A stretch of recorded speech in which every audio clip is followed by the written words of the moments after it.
அனைவருக்கும் வணக்கம். மற்றொரு அதிர்வு நிகழ்ச்சியில் உங்கள் அனைவரையும் சந்திப்பதில் மகிழ்ச்சி அடைகின்றோம். இந்த வார அதிர்வு நிகழ்ச்சியும் சமகால அரசியல் விடயங்களோடு மக்களுடைய எதிர்கால அரசியல் நகர்வுகள் பற்றியும் நாங்கள் பேச இருக்கின்றோம். இந்த வார அதிர்வு நிகழ்ச்சிக்காக வரை தந்திருக்கின்றார் முன்னாள் பிரதி சுகாதார அமைச்சர், தமிழ் கல்வி அமைச்சராக இருந்தார் மாகாண சபையில் கடந்த முறை, இம்முறை பதுளை மாவட்ட நாடாளுமன்ற உறுப்பினராக தெரிவு செய்யப்பட்டிருக்கிறார் சார்பாக வடிவேல் சுரேஷ் அவர்கள். வணக்கம். அதுபோல இலங்கை தோட்ட தொழிலாளர் சங்க தலைவர், மக்கள் விடுதல் முன்னணியின் மத்திய குழு உறுப்பினர் ராமலிங்கம் சந்திரசேகரன் அவர்களுக்கு வணக்கம். தன்ராஜ்.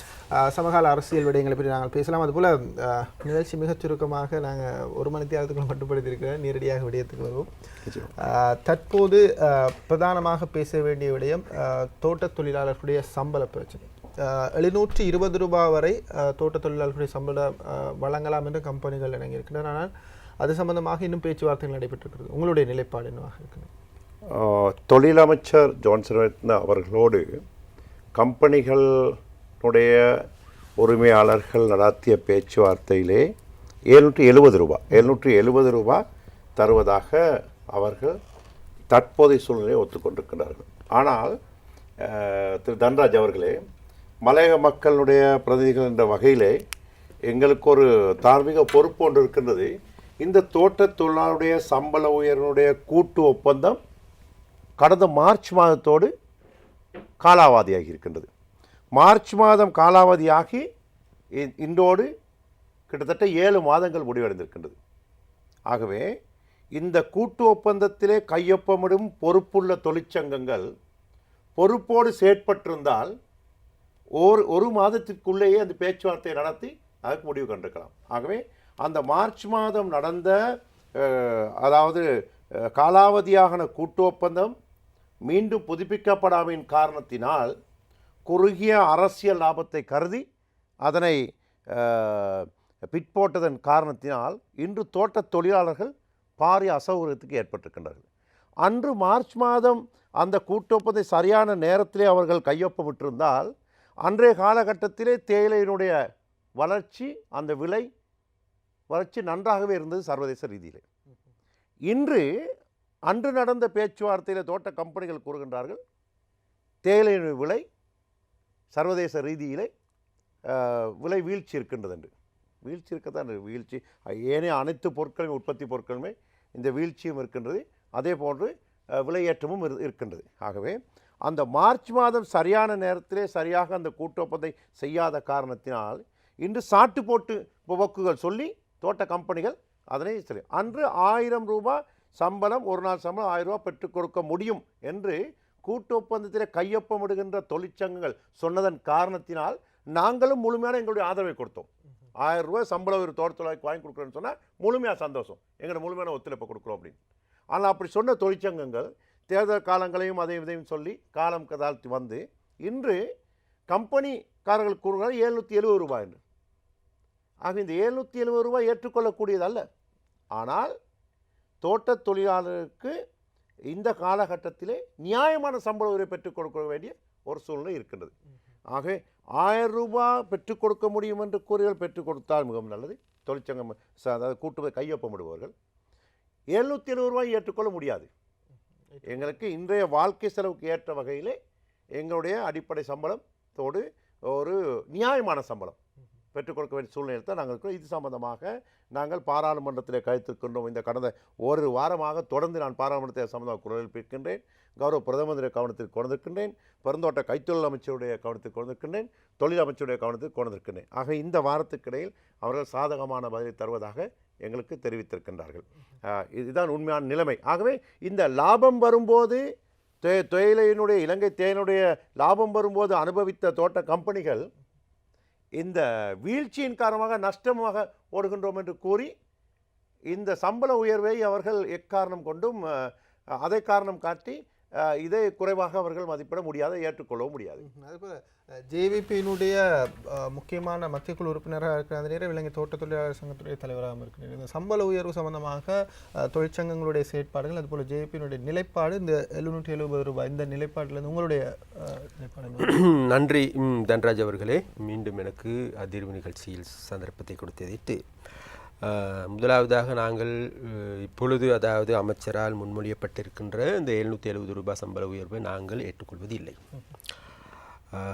காரணம் அதாவது அமைச்சர் சுரேஷ் அவர்கள் குறிப்பிட்டது போன்று மார்ச் மாதம் 31ஆம் தேதி கூட்டு உடன்படிக்கை காலாவதியானதன் பிறகு இதற்கு உரிய தொழிற்சங்கங்களும் உரிய அதிகாரிகளும் உரிய முறையில் நடவடிக்கை எடுக்கப்பட்டிருக்க வேண்டும், ஆனால் எடுக்கவில்லை.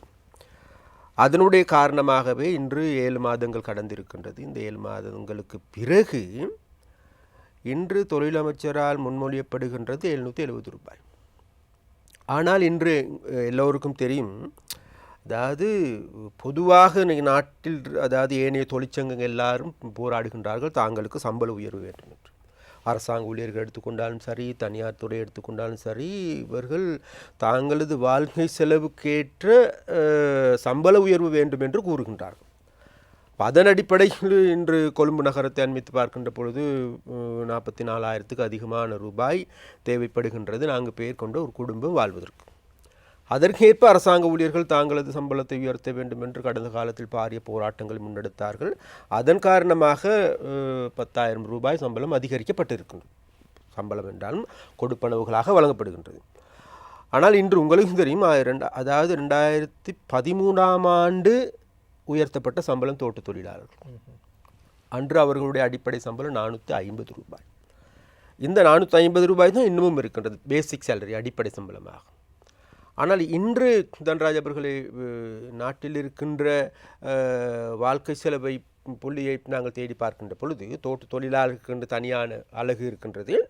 அதன் அடிப்படையில் இன்று 29,779 ரூபாய் தேவைப்படுகின்றது 4 பேர் கொண்ட ஒரு தோட்ட தொழிலாளியின் குடும்பத்திற்கு. அப்போ அவ்வாறான ஒரு நிலைமை இருக்கின்ற போது அதன் அடிப்படையில் நாங்கள் திரும்பி பார்க்கின்ற பொழுது 1,192 ரூபாய் தேவைப்படுகின்றது ஒரு நாள் சம்பளம் தோட்ட தொழிலாளி. அதனால் இந்த 1000 ரூபாய் கேட்டு போராடுகின்ற சம்பள உயர்வுக்கான போராட்டம் நியாயமான போராட்டம். அப்போ அந்த 1000 ரூபாய் கேட்டு தான் இன்றும் கூட பகவந்தலாவில் கொட்டியாகலை தோட்டத்தில் இருக்கின்ற தோட்ட தொழிலாளர்களுக்கு வீதிக்கு இறங்கி போராடுகின்றார். அதற்கு நிச்சயமாக மக்கள் விடுதலை முன்னணி என்ற அடிப்படையில் அகில இலங்கை தொழிற்சங்கம் என்ற அடிப்படையிலும் அதற்கு எங்களது வாழ்த்துக்களையும் வரவேற்பையும் அதற்கு எங்கள் பூர்ணமான ஆதரவை நாங்கள் வழங்குகின்றோம். ஏன் நாங்கள் இவ்வாறு கூறுகின்றோம் என்றால் தன்ராஜ் அவர்களே, இன்று பொதுவாக எல்லோருக்கும் தெரியும், கூட்டு உடன்படிக்கை முடிவடைந்து 7 மாதங்களாக இருக்கின்றது. தேர்தல் இந்த புதிய அரசாங்கம் உருவாக்கப்பட்ட 65 நாட்களுக்கு கடந்து விட்டது. இந்த 65 நாட்களுக்கு முன்பு பல்வேறு சித்து விளையாட்டுகள் விளையாடப்பட்டு இருக்கின்றன பல்வேறு தொழிற்சங்கங்களால். அதற்கு மக்கள் தோட்ட தொழிலாளர்கள் படிக்கலாக மாற்றப்பட்டிருக்கின்றார்கள். ஆனால் இன்று நாங்கள் தேடி பார்க்கின்ற பொழுது மிக தெளிவான ஒரு விடயம் இருக்கின்றது. அதாவது தோட்ட தொழிலாளர்களுடைய சம்பளம் அதிகரிக்கப்பட வேண்டும் என்பதில் எந்த விதமான விவாதம் கிடையாது. ஆனால் தோட்ட முதலாளிமார் சம்மேளனத்தை எடுத்துக்கொண்டால் இந்த பேச்சுவார்த்தை அனைத்தும் தட்டி கழிக்கின்ற போக்கை கடைபிடிக்கின்றார்கள். அது மாத்திரமல்ல, நேற்று நடைபெற்ற பேச்சுவார்த்தையோடு 6 சுற்று பேச்சுவார்த்தை நடைபெற்றிருக்கின்றன. அப்போ இந்த 6 சுற்று பேச்சுவார்த்தையும் 3 லட்சத்துக்கு அதிகமான தோட்ட தொழிலாளர்களுடைய தலைவிதி, அது மாத்திரமல்ல அவர்களை நண்டி வாழ்கின்ற 12 லட்சத்துக்கு அதிகமான தொழிலாளர் மக்கள் இருக்கின்றார்கள், தோட்ட மக்கள். அப்போ 12 லட்ச மக்களோடு தான் இன்று இந்த தோட்ட கம்பெனிக்காரர்கள் விளையாடி கொண்டிருக்கின்றார்கள், நட்டத்தில் இயங்குகின்றது. அது மாத்திரமல்ல, எனக்கு ஞாபகம் இருக்கின்றது, ஏப்ரல் மாதம் அவர்கள் குறிப்பிட்டார்கள், உலகத்தில் கூடுதலான சம்பளத்தை பெறுகின்றவன் வேறு யாருமல்ல இலங்கையில் இருக்கின்ற தோட்ட தொழிலாளி. அதனால் தோட்ட தொழிலாளிக்கு சம்பளத்தை அதிகரிக்க முடியாது என்று அதில் தோட்ட கம்பெனிமார்களுடைய தலைவர்கள் குறிப்பிட்டார்கள். அப்போ இவர்கள் அதாவது இவ்வாறான சித்து விளையாட்டுக்கள், மறுபுறம் தோட்டங்கள் நட்டத்தில் இயங்குகின்றது, அதனால் விலை குறைவு, அது மாத்திரமல்ல என்று ஏற்றுமதிக்கான வாய்ப்பில்லை, சந்தை இல்லை, சந்தையில் வீழ்ச்சி இவைகள் காரணங்கள் இருக்கலாம், அதுக்கான காரணங்கள் இருக்கு. ஆனால் தோட்டங்கள் நட்டத்தில் இயங்குவதற்கு யார் காரணம்? தோட்ட தொழிலாளர்கள் அல்ல, தோட்ட முதலாளிமார் சம்மேளனம் இதற்கு பொறுப்புக்குரியாக வேண்டும். என்றால் தோட்டங்களை நிர்வகிக்கின்ற பொறுப்பு, தோட்டத்தின் நட்டத்திலா லாபத்திலா இயங்க வைக்க வேண்டிய பொறுப்பு வேறு யாருக்கும் அல்ல, தோட்ட தொழிலாளர்களுக்கு அல்ல, தோட்ட முதலாளிமார்களுக்காகும். ஆனால் அந்த தோட்ட முதலாளிகள் தாங்களது லாபத்தை மாத்திரம் கருதுகின்றார்களே தவிர தோட்ட தொழிலாளிக்கு எடுக்கட்டு போடாலும் பரவாயில்லை என்ற போக்கில் இருந்து செயல்படுவதன் காரணமாகவே இன்று இந்த நிலைமை ஏற்பட்டிருக்கின்றது. அதனால் நாங்கள் அகில இலங்கை தோட்ட தொழிலாளர் சங்கத்தின் அடிப்படையிலும் மக்கள் விடுதலை முன்னணி என்ற அடிப்படையில் நாங்கள் கூறுகின்றோம், நீங்கள் விளையாண்டது போதும், இனியும் விளையாட வேண்டாம். ஏனென்றால் இந்த நாட்டின் 12 லட்சம் மக்களோடு விளையாடுகின்றீர்கள். தோட்ட முதலாளிமார் சம்மேளனமும் உரிய தொழிற்சங்கங்களும்.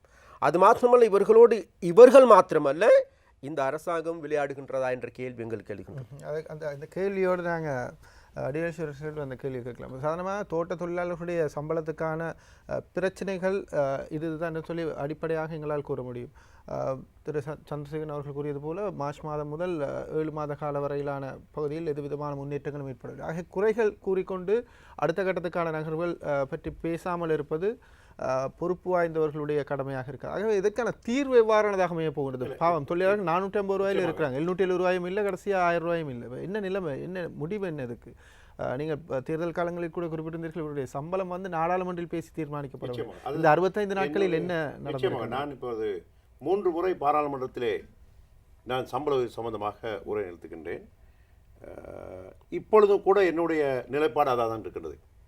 இந்த நாட்டிலே வாழ்கின்ற ஏனைய துறையினருக்கு எப்படி பாராளுமன்றத்திலே வரவு செலவு திட்டத்திலே இந்த நாட்டினுடைய வாழ்க்கை செலவுக்கேற்ற வகையிலே சம்பள உயர்வு ஏற்றப்படுகின்றதோ, சம்பளம் வழங்கப்படுகின்றதோ, அதே போன்று ஏனைய தனியார் துறைக்கு வர்த்தகமானி மூலம் வரவு செலவு திட்டத்துக்கு பிறகு வர்த்தகமானி மூலம் சம்பளம் கொடுக்கப்படுகின்றதோ, அதே போன்று இந்த நாட்டினுடைய பொருளாதாரத்தினுடைய முதுகெலும்பாக செயற்படுகின்ற இந்த அப்பாவி தோட்டத்தொழிலாளருடைய சம்பளத்தை ஏன் இந்த பாராளுமன்றத்திலே வரவு செலவு திட்டத்திலே நாம் நிர்ணயிக்கக்கூடாது?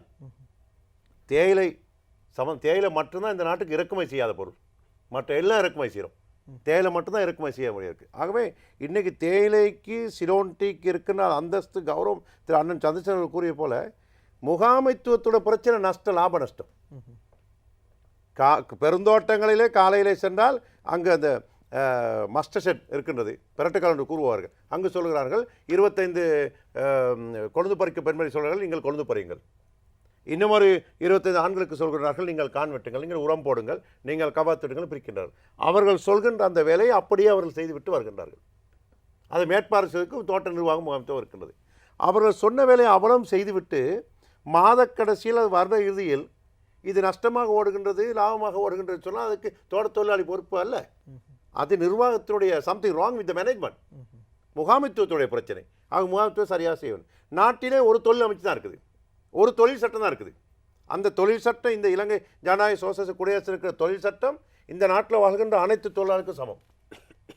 தோட்ட தொழிலாளிக்கு ஸ்பெஷல். இது வந்து முன்ன இருந்த தொழிற்சங்கங்கள் அவருடைய குறுகிய கால அந்த அரசியல் நடவடிக்கையை மேற்கொள்வதற்காக, அவங்க அந்த ஒன் மேன் ஷோ காமிக்கிறதுக்காக தோட்ட தொழிலாளியை பகட ஆக்குறதுனால தான் இன்றைக்கி இந்த கூட்டு ஒப்பந்தம் இருக்குது. கூட்டு ஒப்பந்தம் வந்து அந்த காலத்து சிஸ்டம், பழைய சிஸ்டம். அந்த காலத்தில் வந்து இன்றைக்கி 160% அங்கத்துக்கு உள்ளவங்க தான் கூட்டு தொழிலை சைன் பண்ண சொல்கிறாங்க. அதில் மாத்திரையில் ஒரு கூட்டு தொழிற்சங்கம் ஒன்றும், இன்னொரு எல்ஜிஆர் தொழிற்சங்கமும் சீரபுஜி சேர்ந்து 60%. இன்றைக்கி 60% இல்லை. இன்றைக்குள்ள சரியான அங்கத்துவத்தை எடுக்க சொல்லுங்கள். இன்றைக்கி சரியான அங்கத்துவத்தை எடுக்க முடியாது. ஆகவே இது வந்து மனித உரிமை மீறல். இந்த தோட்டத்தில் 7 மாதம் தங்கிட்டு இருக்கிறாங்க. இன்றைக்கி இன்னொரு பிரச்சனைக்கு ஒரு முகம் கொடுத்து கொண்டிருக்கிறார்கள். ஆகவே இதில் வந்து சும்மா அந்த ஃபுட்பால் அடிக்கிற மாதிரி செஞ்சுக்கிட்டு இருக்க முடியாது. நாங்கள் வந்து குறுகிய காலம், நீங்கள் சொல்கிறது தண்டா சரியாக குறுகிய காலம் தான் இடம் கொடுப்போம். இப்போ இந்த பாராளுமன்றத்துக்கு எங்களை மக்களை அனுப்பி வச்சிருக்கிறாங்க. நாங்கள் இங்கே வந்து அங்கே நாக்காளி கதிரையை சூடாக்கிட்டு போகிறதுக்கும் தேங்காய் திருவதுக்குள்ள பாராளுமன்றத்துக்கு வந்திருக்கோம். இன்றைக்கி பாராளுமன்றத்தை 3 முறை நான் தெரிவிச்சிருக்கேன். நேற்று வன்மையாக நான் கண்டித்து நான் சொன்னேன், இந்த சம்பளம் நியாயமான சம்பளம் தோட்ட தொழிலாளி பெற்றுக் கொடுக்குறோம். இன்றைக்கி அவர்களுக்கு பிரச்சனை. இன்றைக்கி இருக்கிற காலநிலை சம்பந்தமாக இன்றைக்கி மண்சரிவு அபாயம் ஏற்பட்டு இன்றைக்கி மருசிவ மாதவ லோடிசை ஸ்கூலில் மூடி ஸ்கூலில் இருக்குது பல குடும்பங்கள். அங்கே போனீங்கன்னு சொன்னால் கோணக்கலை லோடிஷ் அப்படிஷன் 68 குடும்பங்கள் கோணக்கலை வைத்தியசாலை இருக்குது. அங்கே தியகல டிவிஷன் பண்டாரகல பிரதேசத்தில், பூனாகல பிரதேசத்தில், அப்போதான பிரதேசம் மண்சரிவுகள் குடும்பங்கள், கொஸ்டாந்தியில் பல பிரதேசங்கள் இன்னமும் அனத்தை முகாமைத்துவம் சம்பந்தமாகவும் மற்றும் அந்த NBRO அந்த மண் பரிசோதனை திணைக்களம் சொல்கிறாங்க, இங்கே வந்து உங்களுக்கு ஸ்லிப் போகும்போது உடனடியாக அங்கே வந்து போகணும். உடனே அங்கே போனால் இந்த அடிப்படை வசதிகள்லாம் அந்த மக்கள் எங்கே போகிறது? தோட்ட நிர்வாகங்கள் வந்து ஏனோ தாரோ போக்கில் போக்கிட்டு இருக்காங்க. தோட்ட நிர்வாகங்களுடைய அந்த முகாம்த்துவம் முற்றாக மாறுபட்டிருக்குது. இன்றைக்கி மக்கள் பல பிரச்சனை இருக்கிறாங்க. இது சம்மந்தமாக நாங்கள் பாராளுமன்றத்தை எடுத்துரைத்திருக்கின்றோம். சில கால அவகாசங்கள் நாங்கள் பார்ப்போம் என்ன நடக்குன்னு சொல்லி. இன்றைக்கி அமைச்சுக்கள்லாம் கொடுக்கப்பட்டிருக்குது, வரவேற்கத்தக்க விஷயங்கள். ஆனால் அமைச்சுகள் மூலியமாக எல்லாம் வேலை திட்டங்கள் எப்படி நடந்துருக்கு. நேற்று நான் இவர் பிரதம மந்திரி சொல்லும்போது அவர் என்ன சொன்னார், ஒரு 1 வீக் ஒரு கிழமை டைம் கேட்டார். அவர் இந்த பட்ஜெட்டில் 1 வீக்கில் எல்லாத்தையும் கூப்பிட்டு வச்சு கம்பெனிக்காரெல்லாம் பேசி இதுக்கு முடிவெடுக்கிறோம் அப்படின்னு சொல்லி. ஆகவே இந்த சம்பள உயர்வு சிஸ்டம், அந்த முறை மாற்றப்பட வேண்டும். கூட்டு ஒப்பந்தத்தினுடைய முறை நீங்கள் கூறியது போல இது பழங்கால முறைகள். இந்த சிஸ்டத்தை முழுமையாக மாற்றிக்கணும். இந்த கூட்டு ஒப்பந்தம் சைன் பண்ணுறது, சூட்கேஸ் மாற்றுறது, ஹேண்டில் பண்ணுற சிஸ்டம்லாம் எங்களுக்கு தெரியும், எல்லாம் செஞ்சாங்க. ஆனால் இந்த நாடகம் இனியும் அரங்கேற்ற முடியாது மலையகத்தில். இன்னையும் மலையக மக்களை எவரும் ஏமாற்ற முடியாது. அந்த மக்கள் பொருளாதாரத்தில் பின்னடைஞ்சிருந்தாலும் கல்வியில் சிறந்தவர்களாக இருக்கின்றார்கள். இன்றைக்கி அந்த வேலை நம்ம செய்யணும். அதை செய்யக்கூடிய ஏற்பாடுகளுக்கு நாம் முழுமையாக அர்ப்பணித்து வேலை செய்வோம். அர்ப்பணித்து வேலை இருக்குது. அதை பற்றி பேசல. இப்போ ஜேவிபியின் மத்திய குழு உறுப்பினராக நீங்கள் இருக்கிறீங்க.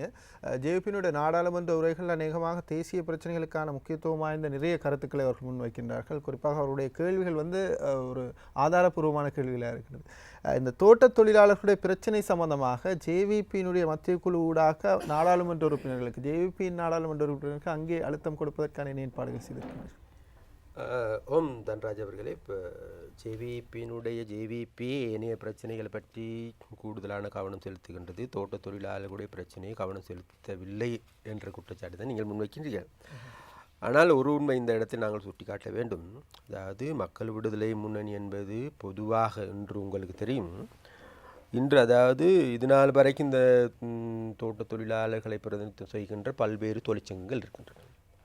இப்போ இந்த அனைத்து தொழிற்சங்கங்களும் இதுநாள் வரைக்கும் அதாவது தோட்ட தொழிலாளர்களுடைய பிரச்சனைகள் முன் வருகின்ற பொழுது, அவர்களுடைய கூட்டு உடன்படிக்கை வருகின்ற போது, அவ்வாறான ஒரு சூழலில் தோட்ட தொழிலாளர்களை தெளிவுபடுத்துகின்ற நடவடிக்கை முன்னெடுத்தார்களா என்று தேடி பார்க்கின்ற பொழுது கிடையாது. ஆனால் மக்கள் விடுதலை முன்னணியான நாங்கள் இப்போது மாத்திரமல்ல 2006ஆம் ஆண்டுக்கு பிறகு, அதாவது 2006ஆம் ஆண்டு உங்களுக்கு ஞாபகம் இருக்கின்ற நினைக்கின்றேன், 300 ரூபாய் கேட்டு தோட்ட தொழிலாளர்கள் போராடினார்.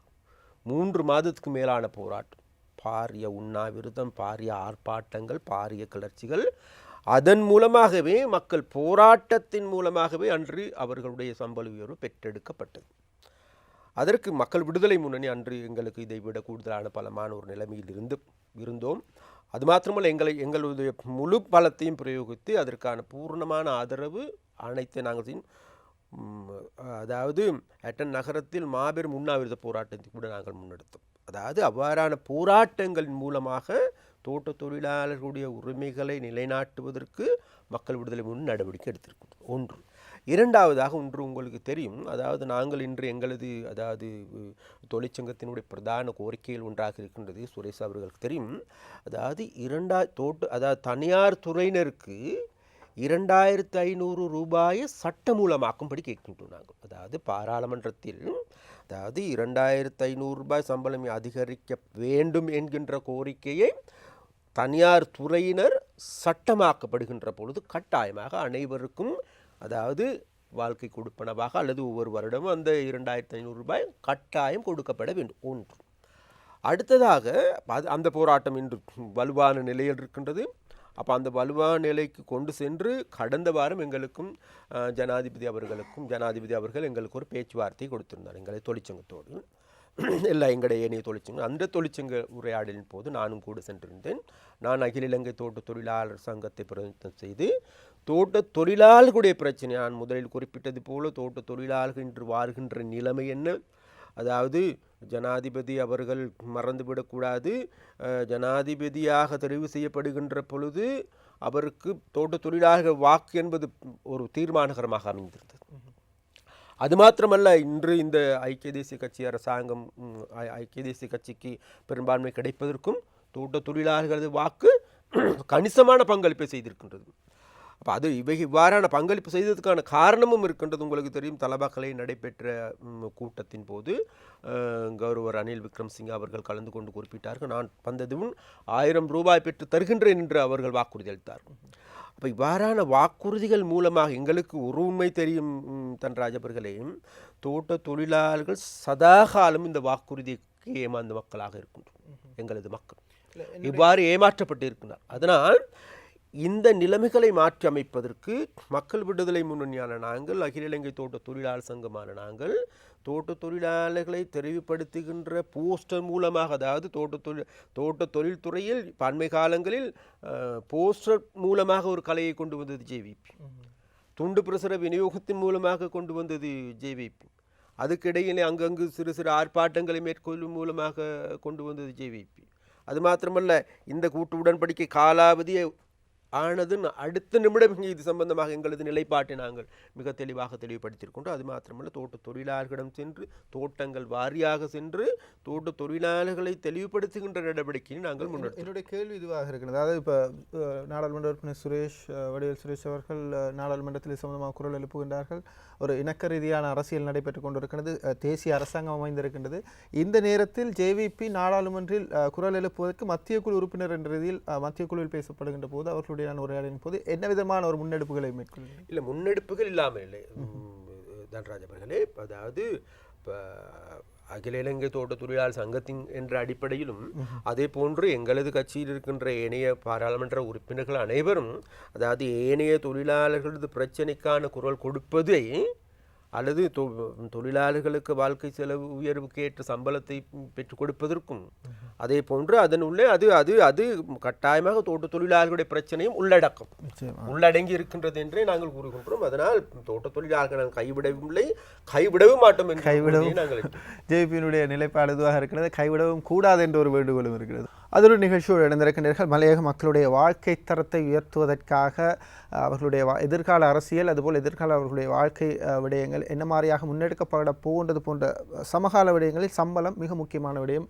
பேசிக்கொண்டிருக்கணும். அதுபோல் இப்போது தேசிய அரசாங்கம் ஒரு இணக்க அரசியலில் பயணித்து கொண்டிருக்கிறது, ஓரளவு இணக்க அரசியல் பயணித்துக் கொண்டிருக்கிறது. மலையக அரசியலை பொறுத்த வரைக்கும் நீங்கள் ஒரு தசாப்தத்துக்கு மேலாக தீவிர அரசியலில் இருந்திருக்கிறீர்கள். கடந்த அரசாங்கத்தின் போதும் சரி, கடந்த ஜனாதிபதி அதிகாரத்தில் இருந்த போதும் சரி, அதுக்கு பின்பராக ஜனவரி 8ஆம் தேதிக்கு பின்னரான ஒரு மாற்றத்தின் பிறகும் சரி, தீவிர அரசியலில் இருந்து கொண்டிருக்கிறீர்கள். உங்களுடைய இப்போ அரசியல் நிலைப்பாடு இணக்க அரசியலை நோக்கி பயணிக்கிறதா? ஊவா மாகாணத்தை பொறுத்தவரையும் எப்படி இருக்கின்றது? இப்போது இன்று ஊவா மாகாணத்தில் புதிய அமைச்சர்கள் பதவியேற்றிருக்கின்றார்கள். ஆகவே நீங்கள் ஒரு நாடாளுமன்ற உறுப்பினராக இருக்கின்றீர்கள். எவ்வாறு அந்த பிரதேசத்தில் ஊவா மக்களுக்கான சேவை எவ்வாறு அமையும்? தன்ராஜ் அவர்களே, மலையக மக்களை பொறுத்தவரையிலே மலைய மக்களுடைய பிரதிநிதிகள் என்று கூறும்போது ஆளும் அரசாங்கத்தோடு இணைந்திருக்கணும். ஆனால் இணைந்திருப்பது சலுகைக்காக அல்ல, எங்கள் மக்களுடைய தேவை நிறைவேற்றிக் கொள்வதற்கு. எவ்வளோ காலம் அரசியலில் இருந்தோன்னு சொல்கிறத விட எதை சாதிச்சிருக்கோன்னு சொல்கிறது தான் எங்களுக்கு இருக்கும்னு நினைக்கிறேன். 2004 2010 வரைக்கும் நடந்த பாராளுமன்றத்தில் சுகாதார பிரதி அமைச்சராக இருந்து என்னுடைய மக்களுக்கு சுகாதாரத்துறையில் என்னால் முடிஞ்சாலும் வேலை திட்டங்கள் நான் செஞ்சுருக்கிறேன். வைத்தியசாலை அபிவிருத்தியாக இருக்கலாம், தொழில் வாய்ப்புகளாக இருக்கலாம். அதுக்கு பிறகு இந்த 2014ஆம் ஆண்டு செப்டம்பர் மாதம் நடந்த ஊவா மாகாண சபை தேர்தலில் போட்டியிட்டு வெற்றி பெற்று ஒரு மாதங்களுக்கு பிறகு ஜனவரி 8ஆம் தேதிக்கு பிறகு ஊவா மாகாணத்திலே ஐக்கிய தேசிய கட்சி மத்திய அரசாங்கத்தை ஜனாதிபதி மைத்ரிபால சிறிசேன அவர்களை உருவாக்கிய பிற்பாடு எங்களுடைய முழுமையான ஆதரவோடு அங்கே ஊவா மாகாண சபை ஆட்சி பீடமேறியது. அந்த ஆட்சி பீடத்திலே இல்லாமல் ஒழிக்கப்பட்ட 2 தசாப்த காலமாக இல்லாமல் ஒழிக்கப்பட்ட தமிழ் கல்வி அமைச்சை மீண்டும் பெற்று எங்களுடைய தமிழ் மக்களுடைய கலை கலாச்சார விழுமியங்களை நாங்கள் அந்த அந்த பண்பாட்டு வேலைத்திட்டங்கள் செய்வதற்கு தமிழ் சாகித்ய விழாவையும் அரங்கேற்றி இதெல்லாம் நடக்காமல் இருந்துச்சு 2 தசாப்த காலமாக செய்வித்து ஒரு புத்துணர்ச்சி ஏற்பட்டு தமிழ் கல்வியில் ஒரு புரட்சி ஏற்பட்டிருந்தது. 205 பாடசாலைகள்லையும் ஒரு புரட்சி ஏற்பட்டுருந்துச்சு. ஆசிரியர் நியமனங்கள் கொடுத்தோம், பட்டதாரி ஆசிரியர் நியமனங்கள் கொடுத்தோம், அந்த வாசிக சாலை உதவியாளர்கள் மற்றும் லெப் அசிஸ்டன்ட், லைப்ரரி அசிஸ்டன்ட் வச்செல்லாம் இந்த மலை இளைஞர்களுக்கு தொழில் வாய்ப்பெல்லாம் கொடுத்து வச்சுருந்தோம். இறுதியாக 405 வெற்றிடத்துக்குரிய பெருந்தோட்ட பாடசாலைகளிலே ஊவா மாகாணத்திலே நிலவுகின்ற வெற்றிடங்களுக்கு அந்தந்த தோட்டத்தை சார்ந்த தமிழ் இளைஞர் யுவதிகளுக்கு, படித்த தமிழ் இளைஞர் யுவதிகளுக்குரிய வேலைத்திட்டத்துக்காக 405 வெற்றிடங்களையும் இனம் கண்டு அதற்குரிய அனுமதியும் திரைசேரியில் அனுமதியும் பெற்று ஊவா மாகாண சபையில் வைத்திருந்தோம். ஆளுநர் அவர்கள் கூறினார்கள், தேர்தல் காலம் வந்துவிட்டது, தேர்தல் முடிந்த பிறகு இந்த நியமனத்தை நீங்கள் வழங்கலாம் என்று. அவருடைய வேண்டுகோளுக்கு இணங்க தேர்தல் காலத்தில் நியமனம் கொடுக்கக்கூடாது என்று தேர்தல் ஆணையாளர் தெரிவித்திருந்தார். அதுக்கேற்ற வகையில் நாம் இருந்தோம். ஆனால் தேர்தல் முடிந்த பிற்பாடு நாங்கள் வெற்றி பெற்று இங்கே வந்த பிற்பாடு நேற்று முன்தினம் அனைத்து தமிழ் பாடசாலைகளுக்கும் பெரும்பான்மை இனத்தை சார்ந்த இளைஞர்களுக்கு நியமனம் கொடுக்கப்பட்டிருக்கிறது. அதை வன்மையாக கண்டித்து நான் நேற்று பாராளுமன்றத்தில் தெரிவித்தேன். அதையும் நான் பாராளுமன்றத்தினுடைய அமைச்சர்களுக்கு கவனத்துக்கு கொண்டு வந்தேன். ஆகவே நிதியமைச்சர் கூறினால் அது எது எவ்வாறாக இருந்தாலும் கூட பெருந்தோட்டங்களிலே தமிழ் பாடசாலை சேவையாற்றுக்கு தமிழ் எஞ்சி வாய்ப்பு கொடுக்க வேண்டும். அப்படி ஏதும் கொடுக்கப்பட்டிருந்தாலும் கூட அதற்குரிய மாத சம்பளத்தை நான் இங்கிருந்து நிதி ஒதுக்கப்பட மாட்டாது என்பதை அவர் தெளிவாக என்னிடம் கூறினார். ஆகவே இன்று தமிழ் மொழி அமுலாக்கல் சம்பந்தமாக நாம் பேசிக்கொண்டிருக்கின்றோம். அந்த தமிழ் பாடசாலைகளை தமிழ் உத்தியோகஸ்தர் நியமிக்க வேண்டியதை பற்றி பேசிக்கொண்டிருக்கின்றோம். அதற்கு மாறாக ஊவா மாகாணத்திலே பெரும்பான்மை இனத்தவர்கள் சபை தேவையற்ற ஒரு பிரச்சனை ஏற்படக்கூடிய வாய்ப்பு இருக்கின்றது. பெருந்தோட்டங்களிலே தமிழ் பாடசாலையிலே லைப்ரரி அசிஸ்டண்டாக வாசிகசாலை உதவியாளர் என்றால் அது தமிழராக இருக்க வேண்டும், தமிழ் பேசக்கூடிய வாசிக்கக்கூடியவராக இருக்க வேண்டும். தமிழ் மொழியிலே கல்வி சாதாரண உயர்தரம் அவர்கள் சித்தியது இருக்க வேண்டும். அப்படி தான் அந்த தமிழ் மாணவன் போய் அந்த லைப்ரரியில் வாசிகசாலையில் ஒரு புத்தகத்தை கேட்கும்போது தமிழ் மொழியில் இருக்கணும். அங்கே பெரும்பான்மை லைப்ரரி அசிஸ்டன்ட் ஒருத்தர் இருந்தான்னு சொன்னால் எவ்வாறு அந்த வேலை திட்டங்கள் நடைபெற போன்றது தெரியாது. சில நேரங்களிலே தமிழ் பாடசாலைகளிலே அந்த வாசிகசாலை உதவியாளருக்கு டைம் டேபிள் கொடுக்கப்படும். ஆசிரியர் ஒருவர் விடுமுறை என்றால் அந்த பாடத்தை கவர் பண்ண சொல்லி இவ்வாறு வேலை திட்டங்கள் இருக்குது. ஆகவே இது ஒரு வளமைக்கு மாறான ஒரு வேலை திட்டமாக இருக்கின்றது. அதை நாங்கள் அவதானத்துக்கு கொடுத்தா இருக்கின்றோம் அதை நடவடிக்கை எடுப்பதற்கு. அதுக்கு மாறாக இந்த தமிழ் கல்வி அமைச்சை ஒரு இனவாதமாக அல்ல, இந்த தமிழ் கல்வி அமைச்சு தமிழ் கல்வி பிரிவு முஸ்லீம் கல்வி பிரிவுகளை உருவாக்குவது கலை கலாச்சாரங்கள் வேறுபட்டது. இன்று நவராத்திரி விழா, ஆகவே சரஸ்வதி பூஜை நடைபெற்று கொண்டிருக்கும் தண்டராஜ் அவர்களே, பெருந்தோட்ட மலையகம் எங்களுடைய தாயகம் என்று வடகிழக்கிலே எவ்வாறு கூறுகின்றார்களோ எங்களுடைய வடமாகாணம், எங்களுடைய யாழ் குடாநாடு, எங்களுடைய மட்டக்களப்பு பிரதேசத்திலே மீன்பாடும் தேன் நாடு எப்படி இருக்கின்றார்களோ என்பது போல நாங்கள் பிறந்து எங்கள் முன்னோர்கள் அங்கு வாழ்ந்து எங்களுடைய 5-6 பரம்பரையாக வாழ்ந்து கொண்டிருக்கின்ற மலையகம் எங்களுடைய தாயகம், அது எங்களுடைய தாய் நாடு. ஆகவே அங்கே தமிழ் மொழி அமுனாக்கள் இன்றியமையாதாக இருக்கின்றது. அங்கு பெருந்தோட்ட மக்களுடைய இந்தியாவுக்கு எங்களுக்கு இந்து கலாச்சாரம் தேவை, எங்களுக்கு தமிழ் கல்வி தேவை, எங்கள் தமிழ் கல்வி புரட்சி தேவை. எந்த நாளும் நாங்கள் தொழிலாளி இருக்க முடியாது. கல்வியில் நாங்கள் முயற்சி பண்ணால் தமிழ் கல்வி அமைச்சை உருவாக்குனனால தான் அன்றைக்கி சாகித்ய விழா செய்யக்கூடிய சக்தி கிடைச்சிது. தமிழ் கல்வி அமைச்சர் தனியாக உருவாக்குனா அந்த தமிழ் கல்வி அமைச்சுக்கு தனியாக நிதி ஒதுக்கப்படும். ஆகவே மிகவும் வேதனையோடு கூறுகின்றேன். நான் அதை அதை அதை அதை பணயமாக வைத்துத்தான் அந்த அரசாங்கத்துக்கு அந்த ஆதரவு கொடுத்து அந்த ஊவா மாகாணத்தை ஒரு புரட்சியை ஏற்படுத்தி தமிழ் கல்வி அமைச்சு முழுமையான அதிகாரத்தோடு வர்த்தமானில் வெளியிட்டு தமிழ் கல்வி பணிப்பாளர் ஒருவரையும் நியமித்து வலயக்கல்விகளை தமிழ் கல்வி பணிப்பாளர் நியமித்து நாங்கள் வேலை திட்டங்களை செய்தோம். ஆனால் இன்று அமைச்சுகள் கொடுக்கப்பட்ட யாருக்கும் அமைச்சு கொடுக்கலாம், அது பிரச்சனை கிடையாது. அமைச்சுகள் கொடுக்கலாம், அரசாங்கம் அமையதான் வேணும், ஊவா மாகாண நடத்தணும், யாருக்கும் அமைச்சு கொடுக்கலாம். ஆனால் இந்த தமிழ் கல்வி அமைச்சு எப்படி திரும்ப காணாமல் போச்சுன்றது ஒரு பிரச்சனையாக இருக்குது. தமிழ் கல்வி அமைச்சர் நபர் யாருன்னு இல்லை, அது ஏஓ பிஓசி யாரும் அது அமைச்சராக இருக்கலாம், அது வடிவேல் சுரேஷத்தான் இருக்கணும் அல்லது கௌரவ சந்திரசேகரன் அவராகத்தான் இருக்கணும்னு ஒன்றும் இல்லை. அது அந்த அந்த சமூகத்துக்கு சேர்ந்த அமைச்சு சமூகத்துக்கு இருக்கணும். அது இல்லாமல் ஒழிக்கப்பட்டிருக்கு. அது இல்லாமல் ஒழிக்கப்பட்டு அதை பார்த்துக்கொண்டு சும்மா இருக்க போகிறதில்ல. நாங்கள் நடவடிக்கை இருக்கோம். அதன் மூலமாக பல வேலை திட்டங்கள் செய்யும்போது உதவி ஆசைகள் நியமித்தார்கள். அவருடைய சம்பளத்தை உடனடியாக அரசாங்கம் கொடுப்பனோட 10,000 அதிகக்கூடிய சக்தி கிடைத்தது. சில வலயங்களிலே நடைமுறைப்படுத்துகிறது, சில வலயங்கள் நடைமுறைப்படுத்தாமல் இருக்குது.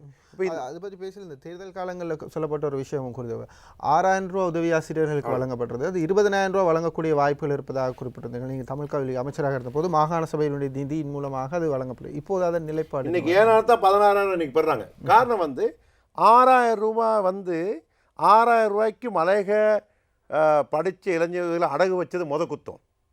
6,000 ரூபாய்க்கு ஆசிரியர் நியமனம் சொன்னால் தோட்ட தொழிலாளிக்கு சம்பளம் 1,000 ரூபாய் கட்டுக்கிட்டு இருக்கோம். மாதம் 30,000 வரணும். மாதம் 30,000 தோட்ட தொழிலாளி சம்பளம் நாங்கள் போராடிக்கிட்டு இருக்க நேரம் அந்த தோட்ட தொழிலாளி கஷ்டப்பட்டு அவர் நெத்தி இது வியர்வை விழுத கஷ்டப்பட்டு உழைச்சி அந்த பிள்ளைய படிக்க வச்சு கல்வி போத சாதாரண தரம் உயர்தரமும் 3 பாடங்கள் இருந்தால் தான் அந்த உதவி ஆசிரியர் நியமனம். 3 பாடங்கள் சாதனை சித்தி போயிருக்கணும். அப்படிப்பட்ட ஒரு இளைஞனை 6,000 ரூபாய்க்கு குறைப்பு மதிச்சிட முடியுமா? 6,000 ரூபாய்க்கு ஒரு பெண் ஆசிரியருக்கு ஒரு சாரி வாங்க முடியுமா? ஆகவே 6,000 ரூபாய்க்கு விட்டது மிக தவறான விஷயம். இருந்தாலும் கூட அந்த உதவி ஆசிரியர் நியமனம் கிடைச்சோடனே நான் கௌரவம் எடுத்து நான் ஊவா மாகாணத்திலே நான் அமைச்சரவை அங்கீகாரம் பெற்றேன். அந்த 6,000 சேர்த்து ஏனைய கொடுப்பனவர்களும் கொடுக்கப்பட வேண்டும். அரசாங்கம் அந்த ஒரு வருடத்து 5,000 2 முறை அதிகரித்தார் 10,000. அந்த 10,000 ரூபாயும் கொடுக்கப்பட வேண்டும். இன்னொரு 7,500 ரூபா கொடுப்பனவு இருக்குது, வாழ்க்கை செலவு கொடுப்பணும், அதையும் கொடுக்கப்பட வேண்டும் என்று நான் அந்த தேர்தல் காலம் தேர்தலுக்காக அல்ல, அந்த காலகட்டத்தில் தேர்தலும் வந்துருச்சு, இதுதான் உண்மை. செய்ததுக்கு அமைய நான் இங்கே பாராளுமன்றத்தில் அகிலவராட்சி கல்வி அமைச்சரோடு பேசி 10,000 ரூபா கொடுக்கப்பட்டுருச்சு. சென்ற மாதம் அவர்களுக்கு ஏரியர்ஸோடு சேர்த்து இப்போ 16,000 ரூபா இருக்கிறார்கள். ஆனால் இன்னும் 7,500 ரூபா அவர்களுக்கு அந்த வாழ்க்கை செலவையும் கொடுக்கணும். அதையும் நான் கொடுக்க வைப்பேன். அது 23,500 ரூபா அவங்களுக்கு கிடைச்சி ஆகணும். ஆகவே இன்றைக்கி மலையக மக்களை பொறுத்தவரையில் அந்த குட்ட குனியனொரு மடை குற்றவனு மடையனு குற்ற மடையன்னு எங்களுக்கு தெரியும், குனியனவை இனி மடையனாக முடியாது, இனி தெளிவாக இருந்து வேலை செய்யணும். ஆகவே எங்களுக்கு வந்து மலையக மக்களுக்காக எங்கள் உயிர் தியாகம் செய்யறதுக்கு ஆபத்தை ரெடியாக தான் வந்திருக்கோம். இன்றைக்கி மலையக மக்கள் திரு சந்திரசேகர் அவர்கள் கூறியது போல் இந்த நாட்டிலே 5-6 ஜனாதிபதிகள் உருவாகியிருக்கின்றார்கள். அவ்வளோ ஜனாதிபதிக்கு மலையக மக்கள் வாக்களிச்சிருக்காங்க. அவ்வளோ பேத்துக்கு மலையக மக்கள் வாக்களிக்காட்டி சந்திரிகா பண்டாரநாயக்க நாட்டில் ஜனாதிபதியாக இருக்க முடியாது. மலைய மக்கள் வாக்களிச்சிக்காட்டி ஜார்ஜியாவை தான் ஜனாதிபதியாக இருக்க முடியாது. மலைய மக்கள் வாக்களிச்சிக்க முடியாது. இன்றைக்கி கௌரவ மைத்ரிபால ஜனாதிபதி அவர்கள் ஜனாதிபதியாக இருக்க முடியாது.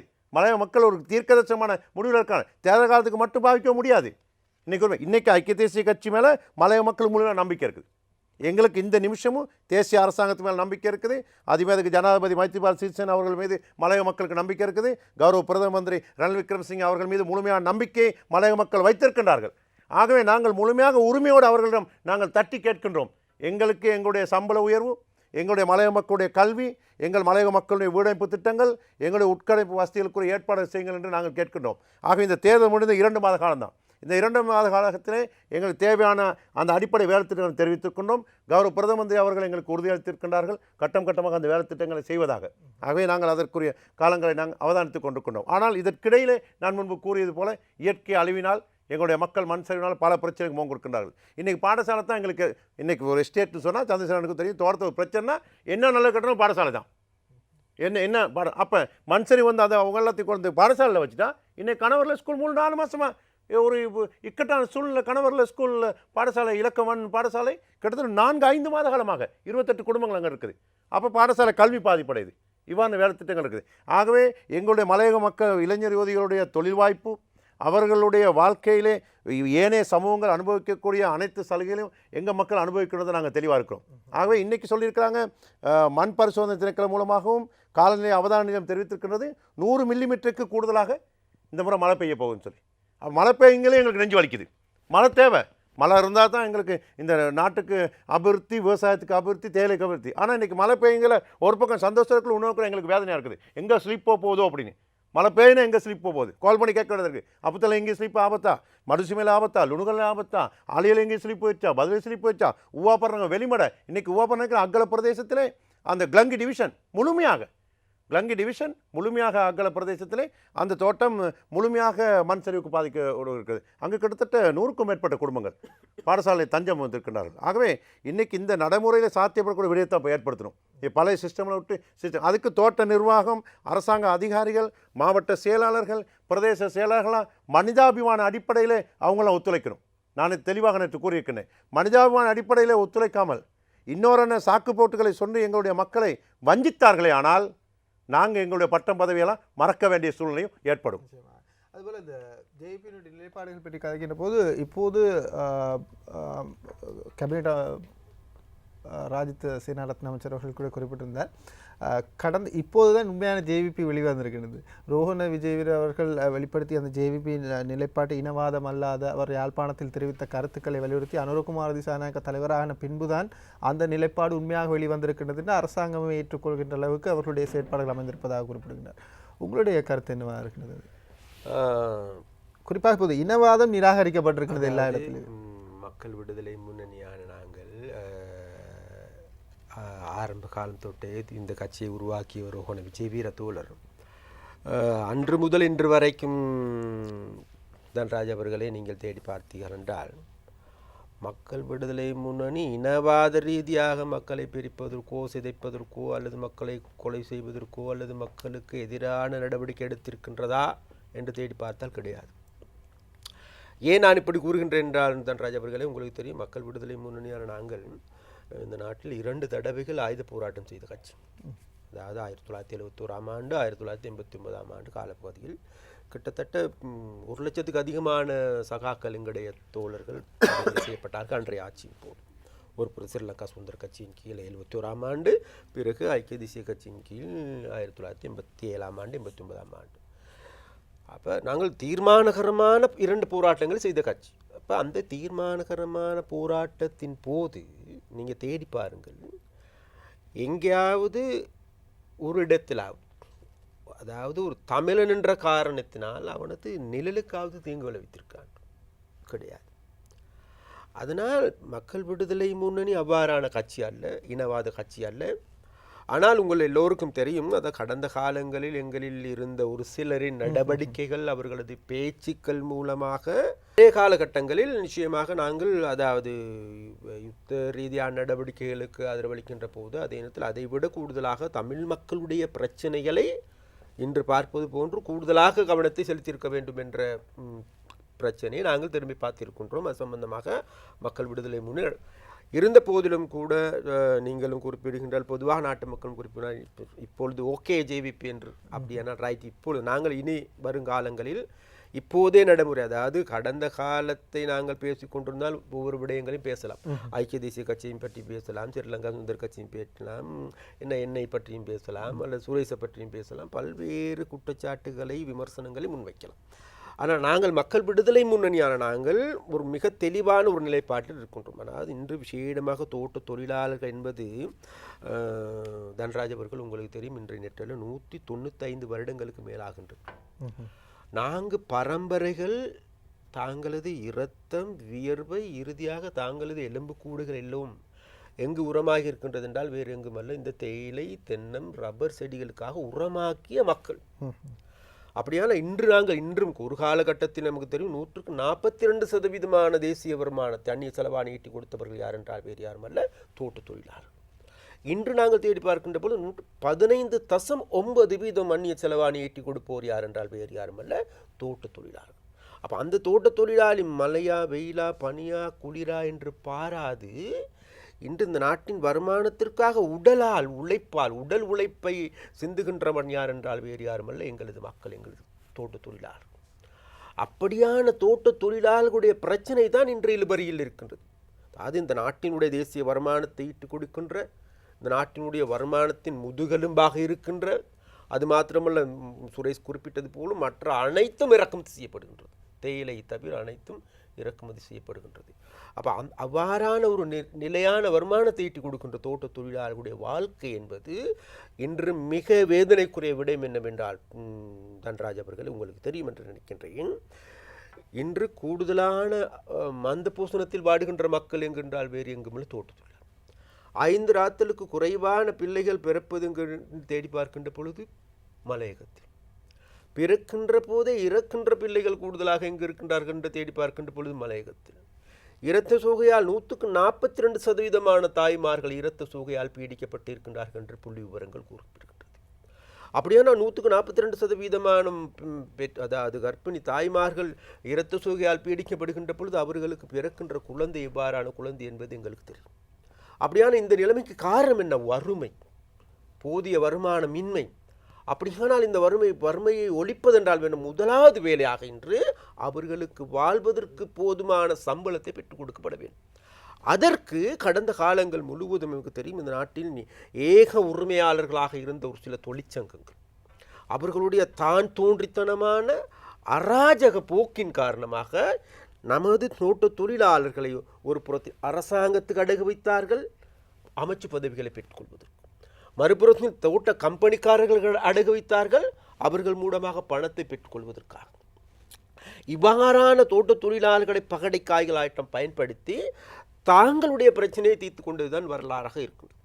அப்போ அதனால்தான் இன்று தோட்ட தொழிலாளர்களுக்கு இருக்கின்ற கேள்வி, அதாவது இதற்கு பிறகும் நான் தோட்ட தொழிலாளி, நீ அந்த தொழிலாளி, இந்த தொழிலாளி என்று தொழிலாளர்கள் தனித்தனியாக பிளவுபட்டு போராடுவதன் மூலமாக, பிளவுபட்டு தாங்களது கோரிக்கை முன்வைப்பதன் மூலமாக உரிமைகளை வென்றெடுக்க முடியாது.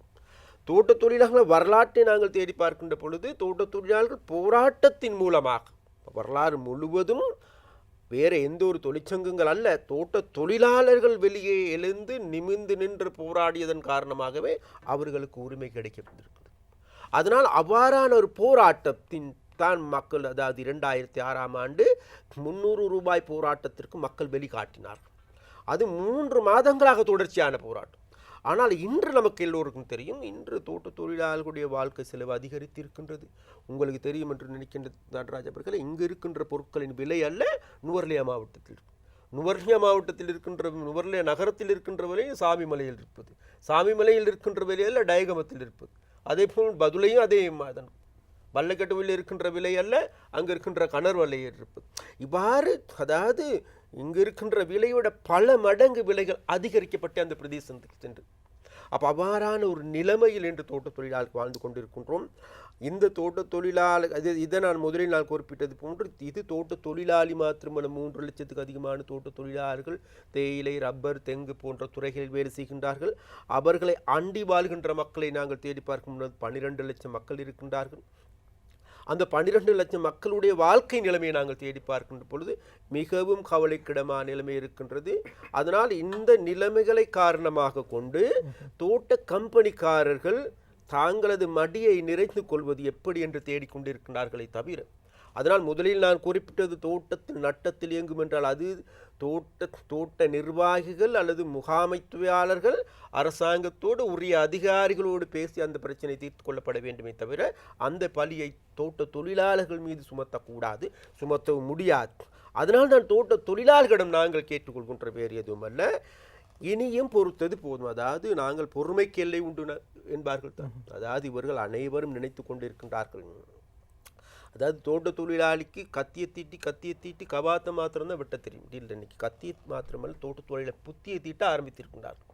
புத்தியை தீட்ட ஆரம்பித்ததன் காரணமாகத்தான் இன்று தோட்ட தொழிலாளர்களுடைய பிள்ளைகள் முன்பு இருந்ததை விட மேல்நிலைக்கு வந்திருக்கின்றார்கள். கஷ்டத்தின் போதும் கூட எங்களது பெற்றோர்கள், எங்களது சகோதரர்கள் தாங்கள் தேயிலை செடியில் செத்து மடிந்தாலும் பரவாயில்லை, எங்களது பிள்ளைகள் அவ்வாறான நிலைமைக்குள்ளாகக்கூடாது. நாங்கள் தோட்ட தொழிலாளி, தோட்ட காட்டான், கள்ளத்தோன் என்கின்ற பதத்தில் வாழ்ந்தது போதும், இனி தோட்ட தொழிலாளர்களுடைய பிள்ளைகள் தலை நிமிர்ந்து வாழ வேண்டும் என்கின்ற எண்ணத்தோடு இருக்கின்றார்கள். அவ்வாறான நிலைமையில் தான் நாங்கள் விசேடமாக தோட்ட தொழிலாளர்களிடம் நாங்கள் கேட்டுக்கொள்வது, இவ்வாறான பிரச்சனைகளை நாங்கள் எதிர்கொண்டிருக்கின்றோம். அதனால் தோட்ட தொழிலாளர் சம்பள பிரச்சனை முதன்மையான பிரச்சனையாக இன்று நாங்கள் முன்னெடுப்போம். அதே போன்ற ஏனைய பிரச்சனைகளுக்காக வேண்டி ஏனைய தொழிற்சங்கங்களோடு, இந்த நாட்டில் இருக்கின்ற ஏனைய பிரமாண்டமான தொழிற்சங்கங்களோடு ஒன்றிணைந்து இதுவரைக்கும் நாங்கள் தோட்ட தொழிலாளர்களை பிரதிநிதித்துவம் செய்வதாக கூறிய பிரதிநிதிகளையும் தொழிற்சங்கங்களை நம்பிய காலத்துக்கு முற்றுப்புள்ளி வைத்துவிட்டு நாம் தொழிலாளர் வர்க்கமாக அணிதிரண்டு எமது போராட்டத்தை, எமது உரிமையை வென்றெடுப்பதற்காக அணிதிரள்வோம் என்று நாங்கள் மிக மிக நீங்கள் பேசலையும் சரி, சுரேஷ் அவர்கள் பேசும்போதும் சரி, இந்த ஒரு அதிர்வு ஒரு முற்றுப்புள்ளியான அதிர்வாக இருக்காது. நிறைய ஒரு கேள்விக்குள்ளான அதிர்வாகத்தான் நாங்கள் நிறைவு செய்ய வேண்டியிருக்கு. காரணம், இவர்கள் குறிப்பிட்டது போல தொழிலாளர்களுடைய பிரச்சனைகள், அவர்கள் மக்களுடைய புள்ளி விவரங்கள் அனைத்தும் ஓகே, இப்போ எங்களுக்கு தெரியும், இதெல்லாம் இருக்குது. இனி இவற்றை குறைப்பதற்காக நாங்கள் என்னென்ன நடவடிக்கைகள் எடுக்க போகணும்? சம்பள பிரச்சனையாக இருக்கலாம், அல்லது அவர்களுடைய தமிழ் கல்வி விடயங்களாக இருக்கலாம். குறைப்பதற்காக என்னென்ன நடவடிக்கைகள் எடுக்க போகின்றோம் என்று பார்க்கின்ற போது, தோட்ட கம்பெனி ஒரு விடயத்தை முன்மொழிந்திருக்கின்றார்கள். முக்கிய விடயமாக பார்க்க முடியாவிட்டாலும் கூட இந்த மதுரோட்ட பிளான்டேஷன் மாவு அந்த இடத்தில் நஷ்டத்தில் இயங்குகின்ற தோட்டங்களை தொழிலாளர்களுக்கே அவர்களை உரிமையாளர்களாக்கின்ற ஒரு திட்டத்தை 2.5 ஏக்கர் காணிகளை வழங்கி அதை பராமரித்து தேயிலையை கம்பெனிக்கு விற்க வேண்டும். இந்த திட்டம் பற்றி இது நல்ல விஷயம். இன்னைக்கு இந்த கைத்தொழில், இந்த பெருந்தோட்ட கைத்தொழில் எங்களுக்கு தேவை. அந்த கைத்தொழில் இண்டஸ்ட்ரீஸே நமக்கு இல்லாமல் வைக்க முடியாது. அந்த இண்டஸ்ட்ரீஸ் எங்களுக்கு தேவை. அதே நேரத்தில் தொழிற்சாலைகள் மூடப்படுறதை நாங்கள் ஏற்றுக்கொள்ள முடியாது. இந்த காணிகளில் பிரித்து தொழிலாளியை முதலாளி ஆக்குவது வரவேற்கத்தக்க விட ஒன்று. இருந்தாலும் இதனை ஒரு தனிப்பட்ட கம்பெனி முடிவு செய்வதற்கு முன்பு இதனை ஒரு கான்ஃபரன்ஸ், ஒரு பேச்சுவார்த்தை நடத்தி இதன் மூலமாக எங்களுக்கு தெரியும் எதிர்காலத்தை தேயிலை தோட்டங்கள் இது நடக்க போகுது. இது பல காலங்களுக்கு பிறகு தேயிலை கொழுந்து பறிக்கிறதுக்கு தொழிலாளி வர மாட்டாங்க, தொழில் இருக்க மாட்டாங்க. எல்லாமே இன்றைக்கி புத்திஜீவிகளை மாறிடுவாங்க, கல்வியில் இன்றைக்கி முன்னேறுவாங்க. ஆனால் தோட்ட தொழிலாளி ஒவ்வொருத்தரும் முதலாளி ஆகிடுவாங்க. 1 ஏக்கர் 2 ஏக்கர் இருக்க தேயிலையோட உரிமையாளர்கள். அந்த போர்ட் லிஃப்ட்னு சொல்லி தொழிற்சாலை மட்டும் அரசாங்கத்தில் இயங்கும். அப்போ எதிர்காலத்தில் நான் யோசிக்கிறேன், அப்போ அந்த தோட்டம் அவங்களுக்கு சொந்தமாக இருக்கும், அவங்க கொழுந்து பறித்து கொடுப்பாங்க, கம்பெனி அரசாங்கம் பறித்து கொடுக்குற நிலைமை ஒன்று இருக்குது. ஆனால் அப்படி செய்யும்போது இந்த இபிஎஃப், பிடிஎஃப் இதுகளுக்கு ஊழியர் சேமலாப நிதிகளுக்கெல்லாம் என்ன நடக்க போகுது, எதிர்காலம் அவங்களுடைய காப்புறுதி வேலை திட்டங்கள்லாம் எப்படி நடக்க போகணும்னு நம்ம சிந்திச்சு பார்க்கணும். இது சம்மந்தமாக எங்களோட உரிமையை நாங்கள் கைவிட்ட முடியாது. ஆகவே தோட்டங்கள் காணிகளை பிரித்து கொடுத்தோன்னே திரும்ப அதை யாராவது விலை பேசி விற்பனை வாங்கிட்டு செஞ்சு போனால் எங்களுடைய தாயகத்தன்மை குறையக்கூடிய சக்தி இருக்குது. ஆகவே இது சம்மந்தமாக ஆழமாக சிந்தித்து ஒரு முடிவெடுக்க வேண்டிய சூழ்நிலையாக இருக்கின்றது. அதையும் நம்ம முடிவெடுக்கணும். அதே நேரத்தில் இன்றைக்கி அந்த 7 மாத சம்பள உயர்வு சம்பந்தமாக கூட்டு ஒப்பந்தம் செய்யாதனால இந்த எதிர்வரும் தீபாவளிக்குரிய முற்பணம் எங்களை பாதிக்கப்பட போகுது. எதுவும் தீபாவளி முற்பணம் வந்து இன்றைய பேசிக் இதுக்கு சலுகை கால்குலேட் பண்ணி தான் அவங்க கொடுப்பாங்க. அப்போ அன்னைக்கு அதுவும் எங்களுக்கு ஒரு பெரிய அடியாக இருக்கின்றது. அவ்வாறு சூழ்நிலை இருக்கிறது. ஆகவே என்னைக்கோ நடந்து முடிஞ்ச கூட்டு ஒப்பந்தத்தை வச்சுக்கிட்டு இன்றைக்கி கம்பெனி இடவில் அந்த நஷ்டத்தை தொழில விலை எங்கேயோ வெளிநாட்டில் விலை போகுதுன்னு சொல்லி நஷ்டமாக போடுதுன்னு சொல்லி குறைச்சி இருக்கிறத ஏற்றுக்கொள்ள முடியாதுன்னு மீண்டும் நான் சொல்கிறேன். இந்த மலையக மக்கள் வந்து அதிமேதகு ஜனாதிபதி மைத்ரிபால சிறிசேன அவர்களையும் அதே போன்று கௌரவ பிரதம மந்திரி ரணில் விக்ரமசிங்கே மீதும் ஒரு நம்பிக்கையோடு ஒரு முழு விசுவாசத்தோடு அவர்கள் இயங்கியதுக்கு காரணம் ஒரு இனவாதமற்ற தலைவர் என்ற காரணம். முன்னுக்கு ஒரு இனவாதம் இருந்துச்சு தானே, இனவாதத்தை எல்லாரும் தலையாட்டிக்கிட்டு இருந்தோம். அதுதான் உண்மை. தெரிஞ்சும் தெரியாமல் இருந்தோம், அறியாமல் இருந்தோம். எங்கள் மக்களை ஓரளவு சரி காப்பாற்றிக்கொள்ளணும்னு சொல்லுவேன். இனவாத காரணத்தினால தான் முழுமையாக முன்ன ஆட்சியாளர்கள் முழுமையாக ஒதுக்கப்பட்டார்கள் மக்களால். விசேடமாக மலையக மக்கள், முஸ்லீம் மக்கள், தமிழ் மக்கள், பெருந்தோட்ட மக்கள் அவங்களை ஒதுக்குனாங்க. இனவாதம் பெரிய தலையடி. பல பிரச்சனைகள் இருந்துச்சு. அப்பையும் இந்த பிரச்சனை இருந்துச்சு, இதை விட பிரச்சனை இருந்துச்சு. இருந்தாலும் இனவாதன்றது பெரிய பிரச்சனையாக இருந்துச்சு. வடகிழக்கு இதுகள்லாம் நடந்த போது இனவாதம் பெரிய பிரச்சனை. ஆகவே தான் மக்கள் ஒட்டு மொத்தமாக அவர்களையும் அவர்கள் சார்ந்தவர்களையும் அவர்களுக்கு ஒத்தாசையாக இருந்தவர்களையும் மலையத்தில் கூட எல்லாத்தையும் ஒட்டுமொத்தமாக ஒதுக்குனாங்க. ஒதுக்கிட்டு இன்றைக்கி அந்த பிரச்சனை கிடையாது. அந்த வகையில் நாங்கள் ஜனாதிபதி பிரதம மந்திரி நாங்கள் பாராட்டுறோம். பிரதம மந்திரி அரசாங்கத்தையும் பாராட்டுறோம். இன்றைக்கி பாராளுமன்றத்தில் கூட யாராவது இனவாதமாக பேசினா பிரதம மந்திரி எதிர்த்து அதுக்கு எதிரியாக பேசுகிறாரு. யாரும் இனவாதம் பேச முடியாது பாராளுமன்றத்தில், இனவாதத்துக்கு இடம்னு சொல்லியிருக்காரு. அதனால தான் நாங்கள் இன்றைக்கி பொட்டு வச்சுட்டு போயிட்டு பாராளுமன்றத்தில் நாங்கள் முழுமையாக அரசாங்கத்தோட சண்டையிட்டு போட்டு பேசக்கூடிய சூழ்நிலை எங்களுக்கு இருக்குது. அதை நாங்கள் முழுமையாக இருப்போம். அது எங்களுடைய உயிர். ஆகவே நாங்கள் அந்த வேலை திட்டத்தை செய்வோம். ஆனாலும் அதில் நாங்கள் பெருமை கொள்கிறோம். இன்றைக்கி எவ்வளவும் பேசலாம். சில நேரங்களில் ஏனைய முன்னைய காலங்களில் பேசினா அன்றைக்கி விசாரணைக்கு போக வேண்டிய சூழ்நிலை இருந்துச்சு. ஆகவே இன்றைக்கி பேசக்கூடிய சூழ்நிலை இருக்குது. அந்த சுதந்திரத்தை நாங்கள் பாராட்டுறோம். ஆனால் அதே நேரத்தில் இன்றைக்கி வடகிழக்கு மக்கள் தமிழ் மக்களோட பிரச்சனை வேறு, கொழும்பு தமிழ் மக்களோட பிரச்சனை வேறு, மலையக தமிழ் மக்களோட பிரச்சனை வேறு. வடகிழக்கு மக்கள் வேறு பிரச்சனை, கொழும்பு வாழ் மக்களுக்கு பொருளாதார பிரச்சனை வேறு பிரச்சனை. ஆனால் மலையக மக்களுக்கு வந்து உட்கட்டமைப்பு வசதிகள், எங்களுடைய கல்வி, எங்களுடைய உரிமைகள், உழைச்சி வாழ்கிறவங்க கேட்டுக்கொண்டிருக்காங்க. ஆகவே இதை பொறுத்தவரையில் அனைவரும் அது மலையக மக்கள் அவங்க கடமையை சரியாக செஞ்சுருக்காங்க. இன்றைக்கி 9 பாராளுமன்ற உறுப்பினர் அனுப்பியிருக்காங்க. பதிலில் 2 தமிழ் மலையக பாராளுமன்ற உறுப்பினர்கள், நுவர்லாவில் 5 பேர், கண்டியில் ஒருவர், கொழும்பில் ஒருத்தர் மாதிரி மலையக மக்கள் அவருடைய கடமையை திறமையாக செய்திருக்கின்றார்கள். இன்றைக்கி 9 பாராளுமன்ற உறுப்பினர் எல்லாருமே 50க்கு மேற்பட்ட வாக்குகள் பெற்றிருக்கோம், வாக்குகள் அனுப்பியிருக்காங்க. ஆகவே நாங்கள் இந்த 9 பாராளுமன்ற உறுப்பினர் எங்களுக்கும் பொறுப்பு கடமை இருக்குது. முழுமை அழுத்தத்தை கொடுக்கணும். இனிமேலும் கொண்டும் அண்ணன் சந்திரசேகரன் அவர்கள் கூறிய போல மக்கள் போராட்டத்தினால தான் இன்றைக்கி மலையக மக்களுக்கு யாருமே ட்ரெயிலை வச்சு கொண்டு கொடுக்கல. அவங்க போராட்டம் செஞ்சு தான் அவ்வளோ வாங்கினாங்க. பிரஜா உரிமையிலிருந்து சம்பள உயிரிழந்து யார் பேர் போட்டுட்டா கூட அந்த மக்களோட போராட்டத்து மூலமாக தான் பெற்றுக்கொண்டார்கள். அது உண்மை. ஆனால் இன்றைக்கி மலையக மக்கள் பிரதிநிதிகளை நியமித்திருக்கிறார்கள், அங்கீகாரம் வழங்கி இருக்கின்றார்கள். எந்த ஒரு பிரதேச சபை உறுப்பினர் சரி, எந்த ஒரு மாகாண சபை உறுப்பினர் சரி, எந்த பாராளுமன்ற உறுப்பினர் சரி, அந்த மலையக மக்களுடைய ஒத்தாசை இல்லாமல், அவங்களுடைய புல்லடி இல்லாமல் நாங்கள் வரல. அவங்களால தான் நாங்கள் வந்திருக்கோம். ஆகவே நாங்கள் அனைவரும் உணர்வுபூர்வமாக, மனப்பூர்வமாக ஒரு வெறியோடு அந்த வேலையை செய்யணும், செஞ்சு பெற்றுக் கொடுக்கணும். ஆகவே மலையத்திற்கின்ற அனைத்து தொழிற்சங்கங்களும் அனைத்து அரசியல்வாதிகளும் உருவாக்கப்பட்டது இந்த தோட்ட தொழிலாளருடைய சந்தா பணத்தினாலையும். தோட்ட தொழிலாளர் சம்பளத்தில் 3ல் 1 பங்கு, ஒரு நாள் சம்பளத்தில் 3ல் 1 பங்கு சந்தா கொடுத்துக்கோம். கோடிக்கணக்கில் கட்டியிருக்காங்க பரம்பரையாக. ஆகவே அந்த சந்தா பணத்தை வாழ்கின்ற தொழிற்சங்கங்களுக்கும் அந்த மக்களுடைய வாக்குகளால் இன்னைக்கு பல மன்றங்களை நாங்கள் அலங்கரிச்சுக்கிட்டு இருக்கோம்னு சொன்னால் அந்த மக்களுக்கு நாங்கள் செய்ய போனால் பெரிய துரோகி ஆகிரும், பெரிய பாவம் ஆகிரும். ஆகவே இது அரசியலுக்கு அப்பால் மனிதாபிமான அடிப்படையில் சில நேரங்களில் வெறியோட உணர்வுபூர்வமாக பேசுவேன். நீங்கள் வாய்ஸ் பர்சன் தப்பாக நினைக்கக்கூடாது. எங்கள் மக்கள், மலையக மக்கள் வந்து எங்களுடைய உயிர், எங்களுடைய ரத்தம், எங்களுடைய உடன்பிறப்புகள், எங்களுடைய தொப்புள் கொடி உறவுகள். ஆகவே நாங்கள் அனைவருக்கும் நாங்கள் அழைப்பு கொடுக்கிறோம். அனைத்து மலையக பிரதிகளும் ஒரு மேசையில் இருந்து இந்த சம்பள உயர்வு, நியாயமான சம்பள உயர்வு அந்த மக்களுக்கு பெற்றுக் கொடுக்கக்கூடிய வேலை திட்டங்களை முழுமையாக செயற்படுத்தணும் என்பதுதான் இந்த அதிர்வுகள் மூலமாக கேட்டுக்கொள்கின்றேன். இறுதியாக ஒரு நிமிடம் வாய்ப்பு நாங்கள் குறிப்பிடுகிறோம். இல்லை, எங்களுடைய கேள்வியை நாங்கள் கேட்டுவிடுவோம். அதாவது இப்போ நாங்கள் சம்பள உயர்வு பற்றி நிறைய விஷயங்கள் பேசி ஆயிட்டுது. நாங்கள் ஒரு ஸ்டெப் பை ஸ்டெப் அடுத்தடுத்த கட்ட நகர்வுகள் என்னவாக இருக்க போகுது ஜேவிபி? நிச்சயமாக நான் முதலில் குறிப்பிட்டது போல நான் கடந்த ஒரு வாரத்துக்கு முன்னுக்கு ஜனாதிபதி ஜனாதிபதியோடு நாங்கள் பேச்சுவார்த்தை நடத்தினோம். அதிலும் நான் எடுத்து கூறியிருக்கின்றோம். அது மாத்திரமல்ல 29ஆம் திகதி தொழில் அமைச்சரும் எங்களுக்கு ஒரு பேச்சுவார்த்தைக்கான திகதி வழங்கியிருக்கின்றார்கள். அதன் மூலமாகவும் இதை மேலும் ஆழமாக நாங்கள் வலியுறுத்துவதற்கான நடவடிக்கை எடுப்போம்.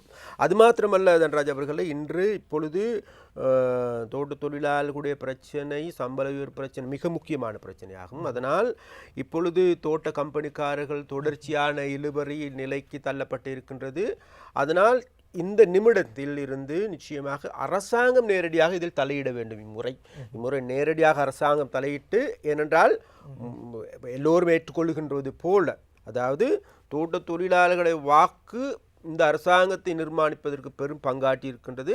அதன் காரணமாக அந்த அரசாங்கத்திற்கும் ஜனாதிபதி அவர்களுக்கும் பிரதமர் அவர்களும் சேர்ந்து தோட்ட தொழிலாளர்களுடைய பிரச்சனை கவனத்தை எடுங்கள் என்று நாங்கள் கேட்டுக்கொண்டு, அதே போன்று மலையகத்தை பிரதிநிதித்துவம் செய்வதற்காக 9 பிரதிநிதிகள் இருக்கின்றார்கள். நிச்சயமாக அவர்களுக்கும் பெரிய கடப்பாடு ஒன்று இருக்கின்றது. ஏனென்றால் அதாவது கூறுவார்கள், முதலில் அவர்கள் குறிப்பிட்டது போன்று தோட்ட தொழிலாளர் தொடர்ந்தும் ஏமாற்ற முடியாது. அதனால் அந்த ஏமாற்று காலம் முடிவடைந்திருக்கின்றது. அதனால் எதிர்வரும் காலங்களில் இந்த தொழிற்சங்கங்கள், இந்த அரசியல்வாதிகள், இந்த பாராளுமன்ற உறுப்பினர்கள் அனைவரும் ஒன்று திரண்டு தோட்ட தொழிலாளருக்கு நியாயமான சம்பளத்தை, அதாவது 1000 ரூபாய் என்பது நியாயமான சம்பள கோரிக்கை. அதனால் அந்த கோரிக்கை அனைவரும் சேர்ந்து அவரது கோரிக்கை இவரது கோரிக்கை அல்லது தோட்ட தொழிலாளர்களின் கோரிக்கையாக மாற்றி அதை வென்றெடுப்பதற்காக வேண்டி அனைவரும் அணிதிரள்வோம், அதற்காக போராடுவதற்கு முன் வருவோம் என்று நாங்கள் தோட்ட தொழிலாளர்களிடம் மிக மிக வினயமாக கேட்கிறோம். நன்றி நன்றி. அதுபோல் இறுதியாக உங்களிடம் இந்த வேலை திட்டம் அப்படின்னு சொல்லி வரல, அதுக்குரிய படிமுறைகள் இருக்கும். இப்போ இந்த சம்பள உயர்வு சம்பந்தமாக தான் இன்றைக்கி முழுமையாக பேசணும். உங்களுடைய அந்த படிமுறைகளை சுருக்கமாக சொல்லுங்கள். அடுத்தடுத்து என்னென்ன செய்ய போகிறீங்க இந்த செயற்பாட்டுக்காக? நிச்சயமாக இப்போது 5-6 பேச்சுவார்த்தைகள் தோல்வி கண்டிருக்கின்றது. 5-6 பேச்சுவார்த்தைகள் தோட்டத்தொழிலாளர் சம்பளம். எங்களுக்கும் ஒரு நகைச்சுவை இருக்கின்றது. சாதாரணமாக ஒரு தோட்ட தொழிலாளி தன்னுடைய உழைப்புக்கேற்ற ஊதியம் கேட்குறாரு. இவ்வளோதான் விஷயம். இந்த உழைப்புக்கேற்ற ஊதியம் இந்த நாட்டில் இன்னைக்கு ஒரு சாதாரண பாஸ் ஒருத்தர் எவ்வளோ சம்பளம், ஒரு நகரத்தில் வேறு செய்கிற ஒரு தொழிலாளிக்கு எவ்வளோ சம்பளம், அரசாங்க உத்தியோகஸ்தர் எவ்வளோ சம்பளம்னு இருக்குது. அப்போ 4 பேர் இருக்க குடும்பத்துக்கு ஒரு மாதத்துக்கு இவ்வளோ செலவுக்கு தேவைப்படுறதுனால நிலைமை ஏற்பட்டிருக்கு. ஆகவே பொறுப்பு வாய்ந்த தொழிற்சங்கங்கள் பொறுப்போடு நடந்து கொள்ள வேண்டும். இது ஒரு நாடகம் தான். இது சரின்னு சொன்னால் கையொப்பமிட்ட திகதி அன்னைக்கே தெரியும் திரு தன்ராஜ் அவர்களை என்னைக்கு காலாவதி ஆகுதுன்னு. இது 2013 ஆண்டு மார்ச் மாதம் சைன் பண்ணும் போதே தெரியும் 2015 மார்ச்சில் காலாவதி ஆகிரும். உண்மையாக மலையக மக்கள் மீது அன்பும் பண்பும் பாசமும் இருந்தால் 2015 ஜனவரியிலே பேச்சுவார்த்தை ஆரம்பிச்சிருக்கலாம். 3 மாதங்கள் இருந்துச்சு. இது வேணும். ஒவ்வொரு முறையும் அரசியல் நாடகங்கள் நடத்துவதற்கும் மலையக மக்கள் இந்த முறை ஏமாற்ற முடியலை. ஒவ்வொரு முறையும் ஏமாற்ற இன்னைக்கு மலையகத்தில் மாற்றம் ஏற்பட்டிருக்கு. அரசியல் ரீதியில் மக்கள் மாற்றத்தை ஏற்படுத்தி இருக்கின்றார்கள். ஆகவே இந்த இந்த இந்த இந்த படிமுறை இந்த எதிர்வரும் காலத்தங்களிலே அரசாங்கத்துடைய முழுமையான பங்களிப்பு எங்களுக்கு தேவை. இதிலே கௌரவ பிரதமர் அவர்களுடைய ஆசீர்வாதம் முழுமையாக தேவை. எங்களுக்கு கௌரவ ஜனாதிபதியுடைய வழிகாட்டல் மூலமாக தான் இந்த சம்பள ஒரு முடிவை காணலாம். அதற்குரிய நாங்கள் ஏற்பாடுகளை வெகு விரைவாக செயற்படுத்துறதுக்கு நாங்கள் ஏற்பாடு பண்ணியிருக்கோம்.